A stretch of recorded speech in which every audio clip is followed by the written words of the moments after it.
उपासक आणि उपासकींनो, या पृथ्वी तलावरती बुद्धांचा जन्म अत्यंत सुखदायक आहे. भगवंताची देशना सुद्धा अत्यंत सुखदायक आहे. जो मनुष्य भगवंताच्या सद्धर्माला अनुसरून जीवन जगण्याचा प्रयत्न करतो तर तो मनुष्य आपल्या सर्व प्रकारच्या तृष्णेचा त्याग करतो आणि निर्वाणगामी मार्गाकडे वाटचाल करत असतो. आणि त्यामुळे बुद्धांच्या या श्रेष्ठ जन्माला आपण समजून घेतलं पाहिजे.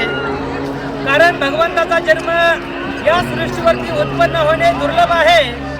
त्याप्रमाणे उमराच्या झाडाला क्वचित स्थळी काळी फुलं उमलत असतात, अगदी तशाच प्रकारे या संसारामध्ये बुद्धांचा प्रादुर्भाव, बुद्धांचा जन्म सुद्धा अत्यंत दुर्लभ असतो.